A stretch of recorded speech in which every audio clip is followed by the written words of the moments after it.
pun juga masih sok kecolongan gitu. Larangan membawa zam-zam di koper ini pun larang ke zaman tahun pinten begini. Ini setiap tahun tuh mesti wonten malam gitu ya. Ada saja.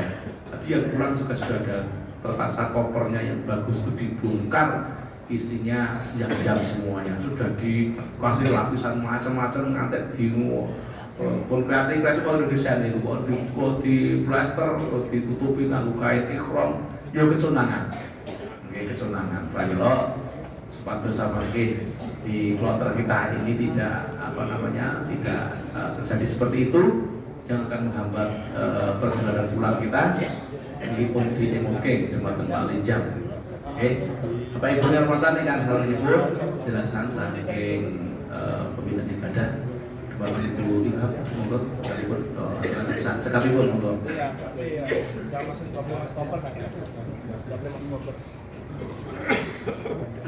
Assalamualaikum warahmatullahi wabarakatuh. A'udzubillahi minasyaitonirrajim. Bismillahirrahmanirrahim. Alhamdulillahirabbil alamin wa bihi nasta'in ala umuri dunya waddin. Rabbi shrah li sadri wa yassir li amri wahlul 'uqdatam min lisani yafqahu qawli. Yang saya hormati petugas PPIH Arasoli Sektor 7, yang saya hormati petugas PPIH Kloter 40 50, 51, 52 dan 53. Ini yang paling banyak nih hari ini. Sebenarnya ada 4 kloter, tapi kayaknya kalau dilihat dari jumlahnya masih sama seperti kemarin yang 2 kloter ya. Jadi mungkin masih pada istirahat atau masih mungkin ini ya. Bapak Ibu, Bapak Haji, Ibu Hajah sekalian ya, yang mudah-mudahan selalu dalam keadaan sehat walafiat. Watue sami ilang sedaya ya, mudah-mudahan cepat diangkat oleh Allah Subhanahu wa taala penyakitnya. Amin ya rabbal alamin.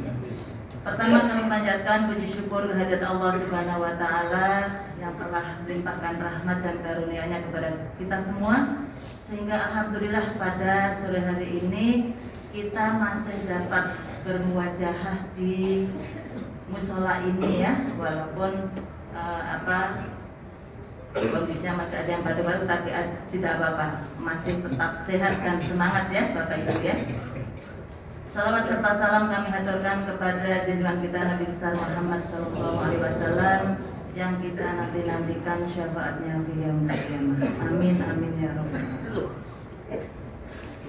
Bapak Ibu, Bapak Haji, Ibu Haji sekalian yang saya hormati, alhamdulillah panjenengan sedaya sampun nindakaken rangkaian ibadah haji. Sampun sedaya? Sampun.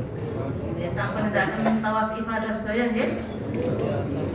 Jadi kalau nanti masih ada yang belum, Bapak Ketua Kloter, Bapak TPIHI ya, nanti secara berjenjang dikoordinasikan kepada Karom dan Karu ya, dicek ulang ya, siapa apakah masih ada jamaah yang belum menjalankan ibadah dan sa'i ya. Jadi ini harus clear, nanti panjenengan sebelum berangkat ke Madinah semua harus sudah menjalankan rangkaian ibadah haji. Kalau yang memang risti ya, tidak memungkinkan ya, yang kemarin apalagi yang kemarin safari wukuf ya, yang tidak memungkinkan, ini bisa dibatalkan ya tawaf ibadahnya. Kalau yang kemarin safari wukuf sudah dibatalkan oleh petugas PPIH yang jamaah yang safari wukuf, kemudian kalau yang meninggal sudah dibadal hajikan semua. Nah, untuk ibu-ibu yang mungkin dari Mina sampai sekarang masih belum selesai, masih haid misalnya ya, nanti ditunggu sampai suci ya, karena cukup lama ya di sini. Kemarin itu pulang dari Mina misalnya tanggal 12 ya kebanyakan ya. Jadi untuk sampai ke Madinah itu waktunya masih lebih dari 1 minggu. Jadi rata-rata insya Allah sudah selesai semua ya, nanti sampai berangkat ke Madinah ya. Jadi ditunggu sampai suci. Namun kalau misalnya masih belum selesai sampai mau berangkat ke Madinah, nanti bisa konsultasi ya pada TPIHI atau kepada kami ya, bagaimana solusinya kalau memang terpaksa ada yang masih belum selesai. Kemudian nanti Bapak Ibu akan berangkat ke Madinah ya. Sebelum berangkat ke Madinah, Bapak Ibu akan melaksanakan tawaf wada ya. Nah, tawaf wada ini dilaksanakan paling lambat 12 jam sebelum berangkat ya. Jadi jangan terlalu mepet dengan keberangkatan. Nah, kalau Bapak Ibu misalnya dijadwalkan jam 2 ya, jam 2 tapi berangkat misalnya jam 10, itu nanti akan terlalu mepet dan khawatir kecapean ya Bapak Ibu ya. Jadi diusahakan ada waktu buat istirahat juga setelah tawaf wada ya. Jadi paling lambat itu 12 jam sebelum berangkat ke Madinah. Nah, setelah tawaf wada, panjenengan boleh istirahat ya, boleh tidur-tiduran, boleh di hotel ya. Jadi tidak harus habis tawaf terus harus langsung berangkat, itu tidak ya. Jadi habis tawaf itu masih boleh istirahat di hotel ya, boleh panjenengan tidur-tidur. Nah, kemudian panjenengan karena mau mempersiapkan ke Madinah, jadi juga harus tetap menjaga fisik ya. Jadi yang tahu diri kita ya, yang tahu diri panjenengan adalah panjenengan sendiri ya. Jadi bisa mengukur, jangan terlalu terforsir ya. Kalau memang kemarin kan sebelum Armusna kita disuruh istirahat untuk persiapan Armusna. Setelah Armusna kita juga kan kemarin kan bagaimana rasanya di Armusna Bapak Ibu? Jadi yang dulu dengar ya, dulu kan hanya dengar ceritanya ya dari tetangga ya, dari waduh Arafah ini panas banget, tapi kadang-kadang kan aku wis biasa panas-panasan ning alas, ngoten nggih. Ngoten sik tok nganu jam 12 ning alas ya wis biasa, ngoten mungkin kan ngoten sik ngoten, tapi panase wonten mriki benten nggih. Dengan panasnya di sawah di kampung. Di sana jam 12 masih biasa, paling pakai apa? Topeng caping gitu. Pakai caping ngoten kan bisa saged diatasi sampun biasa. Tapi teng mriki kadang-kadang jam 9, jam 12 itu panasnya sampun apa? Menyengat nggih, panasnya benten kaliyan teng sawah. Terus panjenengan sampun ngerasakan sedaya ya. Biasanya kalau udah merasakan bagaimana panasnya di Arafah, di Musdalifah, bagaimana perjalanan ke Mina ya, waktu itu pernah diaturakan Bapak Kiai Muhtarom bahwa perjalanan ke Mina itu kalau dijumlahkan bisa mencapai 60 kilo ya, Jogja Solo ya. Panjenengan tidak Jogja Solo, tapi panjenengan kemarin sudah benar-benar merasakan ya. Biasanya kalau udah merasakan seperti ini nih bapak-bapak kalau kondur ini langsung anak-anaknya pada pas datang, nah kowe ndang nabung terus daftar haji ojo nunggu tuwa, nek wis tuwa ki yo rekoso mlaku adoh ngoten-ngoten nggih. Jadi biasanya ini langsung memberikan semangat, memberikan motivasi kepada putra-putrinya ya, biar kalau memang diberikan rezeki jangan menunggu tua ya untuk berangkat menunaikan ibadah haji, karena kalau masih muda semangatnya beda ya, jalan juga masih kenceng ya,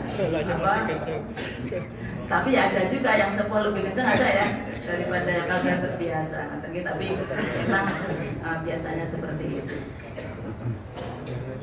Nanti setelah panjenengan akan tawaf wada, panjenengan mau berangkat ke Madinah ya. Nanti kalau untuk di Madinah itu harus memperbanyak membaca dianjurkan untuk memperbanyak membaca sholawat. Kalau di Mekah dianjurkan untuk memperbanyak ya, baca tasbih, istighfar ya. Jadi banyak-banyak beristighfar ya kalau di sini, karena kadang-kadang kita mengucapkan hal-hal yang tidak diinginkan kadang-kadang terjadi. Makanya banyak-banyak beristighfar di Makkah. Di Madinah banyak-banyak bersolawat. Jadi panjenengan dalam perjalanan ke Madinah banyak-banyak membaca solawat. Solawat yang paling pendek apa? Bagaimana? Allahumma sholli ala Muhammad. Itu yang paling pendek ya. Allahumma sholli ala Muhammad itu adalah solawat yang terpendek. Panjenengan bisa baca solawat tibil qulub, solawat hajian ya. Apal panjenengan solawat tibil qulub? Apal nggak tadi? Jadi solawat tibil qulub itu biasanya dibaca menghendaki agar penyakit-penyakit yang ada di dalam tubuh kita itu segera diangkat oleh Allah. Monggo cobi sareng-sareng nggih baca selawat tibil qulub nggih. Monggo. Allahumma sholli ala sayyidina Muhammadin tibil qulubi wa dawaiha wa afiyatil abdani wa shifaiha wa nuril absari wa diyaiha wa ala alihi wa sahbihi wa sallim.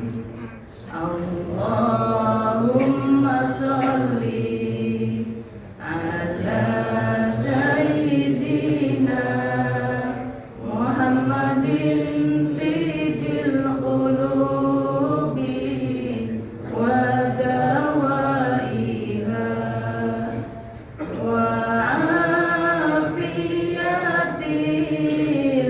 abdani wa shifaiha wa nuril absari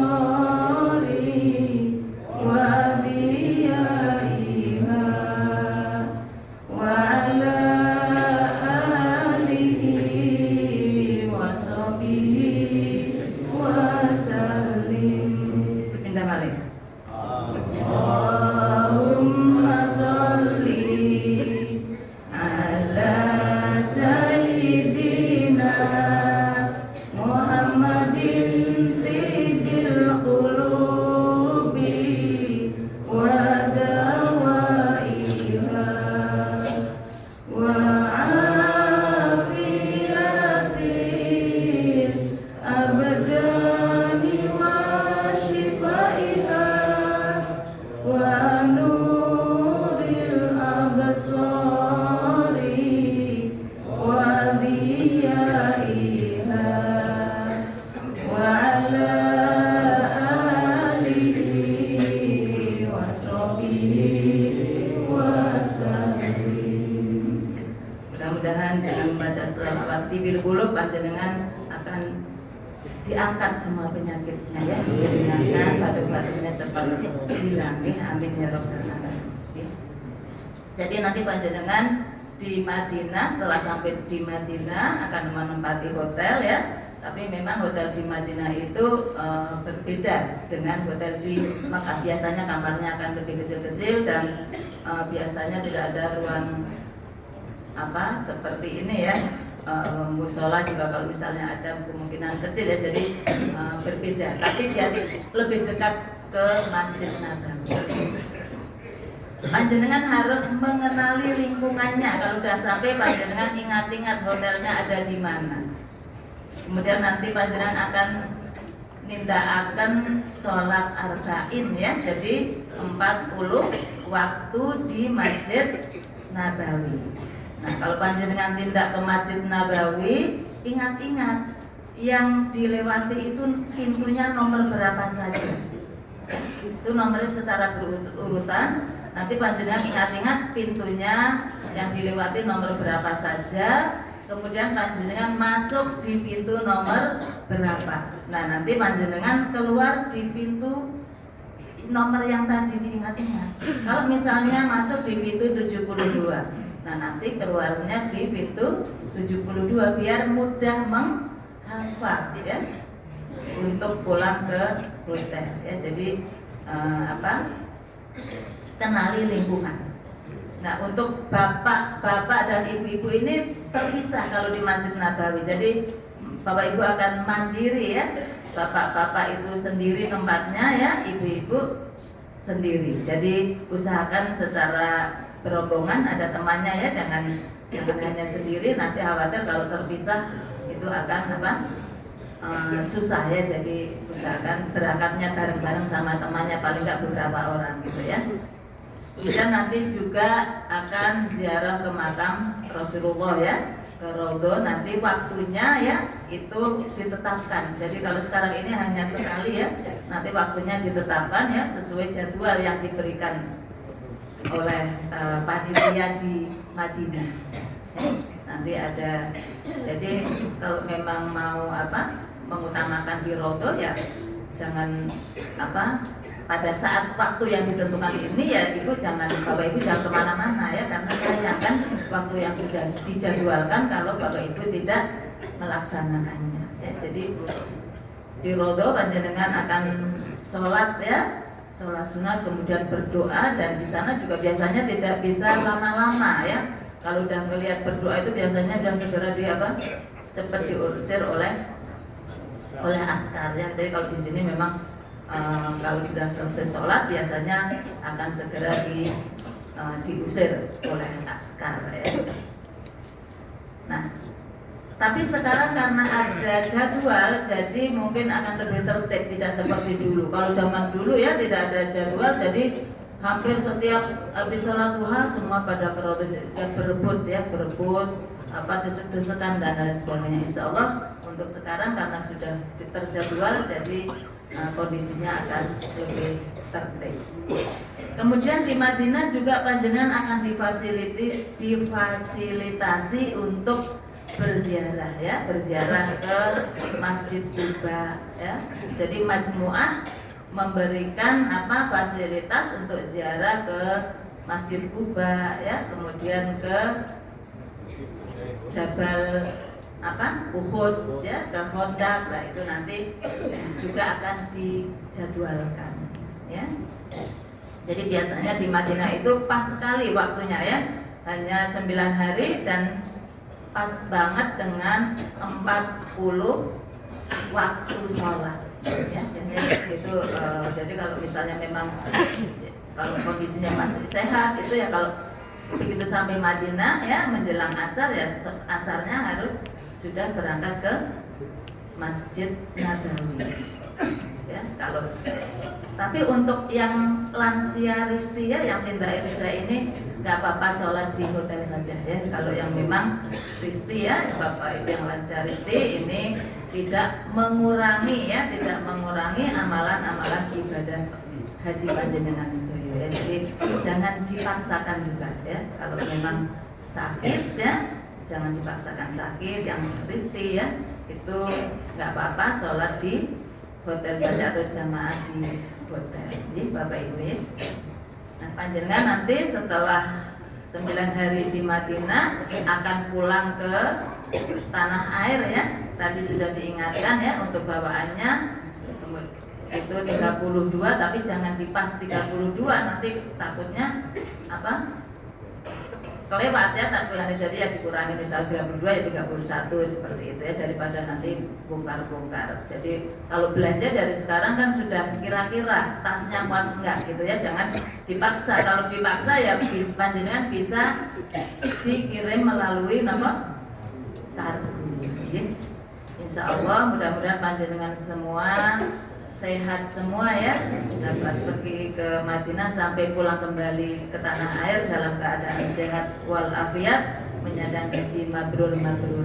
Nah untuk haji mabrur ini nanti akan disampaikan oleh Bapak Kiai Haji Muhtaram. Dari saya akhiri.